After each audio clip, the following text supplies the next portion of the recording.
Today is a new year, January 2021. More specifically, it is Thursday, January 7th. I'm back in my apartment. I had to come back here on Tuesday evening because back at my dad's house, the cleaning lady was going to come Wednesday morning at 9. So I spent Tuesday night watching an election runoff for the Georgia Senate seat, both seats that is. And I knew it would be a close race, just as most other races have been, especially the presidential race. And it's funny that that particular runoff happens to fall in between the swearing in of a new Congress and the reading of the Electoral College results, because technically the Senate terms of both David Perdue and Kelly Loeffler expired, so they really weren't senators anymore come January 4th. But Trump was still there saying that they were going to do something which was object to the reading of the results of particular states like Georgia. And so I watched the results. It was a very seesaw thing, but actually the Democratic challengers, Ralph Warnock and then Jon Ossoff, they pulled it off.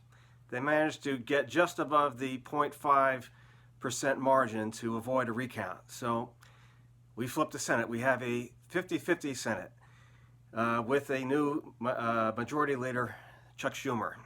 Goodbye, Mitch. Yeah. It was supposed to be a very laid-back day. Normally it wouldn't be, but of course a lot of attention was paid to the reading of the electoral votes, with 12 GOP senators objecting, led by Josh Hawley and Ted Cruz, of course. But then something else happened. There was an insurrection. Not a protest, an insurrection. Thousands of Trump supporters actually stormed the Capitol building, forcing a delay in the reading. This was their answer to what they called a fraudulent election. They said they wanted to stop the steal, and this is how they prevented the stop the steal: by going into the Capitol and desecrating it. I've heard of days of infamy, like Pearl Harbor, 9/11, even the 1812 storming by the British. These are mostly foreign attacks, but this one was a domestic attack incited by none other than Donald Trump, the president, the 45th president. And after that, I paid very close attention to the resumed reading of the electoral votes.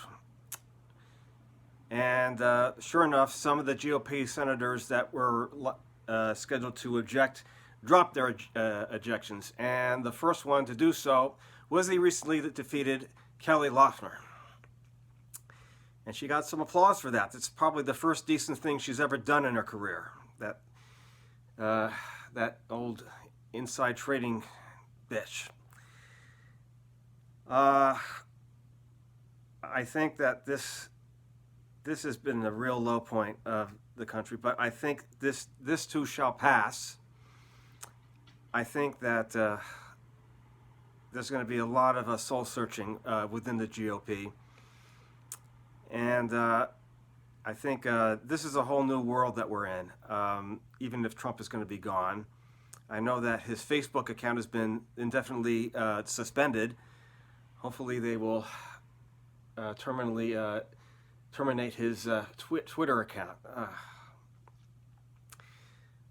I'll probably talk about this with my folks, but I think I was able to stay up, don't ask me why I did, but I did stay up until 3:30. That is when Wyoming was certified, and the official electoral votes put Biden and Harris on their way to inauguration. They are going to be the next administration.